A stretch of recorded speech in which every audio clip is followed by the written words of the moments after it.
Räägime täna vinguviiulitest.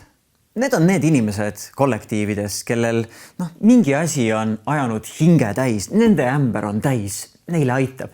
Ja siis nad tulevad puhkeruumi, avavad ukse, ütlevad tere kolleegid ja tõmbavad enda sita ämbri tühjaks üle kõigi kolleegide. Nad tänavad, aitäh kolleegid, kergem hakkas, sulgevad ukse ning lahkuvad.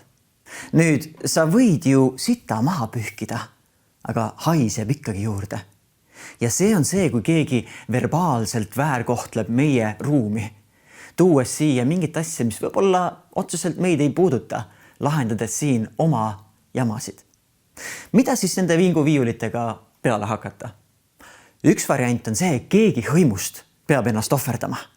Üldjuhul on see vahetu juht, kes peaks tõusma püsti, kui viiul veidi käima on läinud ja ütlema, ma näen, et sul on mure, ma näen, et sa tahaksid rääkida, ole hea, lähme sinna kabinetti, pane see ämber siia laua kõrvale, ma kuulan su ära.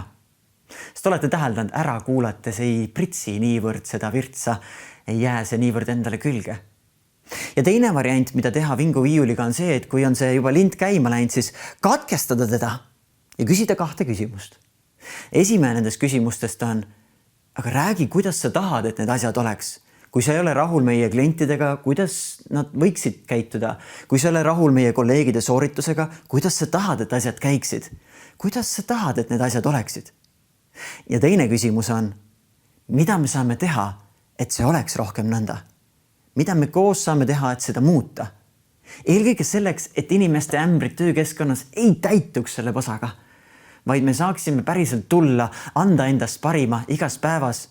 Ja nende paari küsimuse kaudu, kuidas sa tahad, et oleks ja mida me saame teha, muuta see vastik rääksu viiulimäng hoopis ilusaks viiulimuusikaks, mis päriselt viib meid edasi.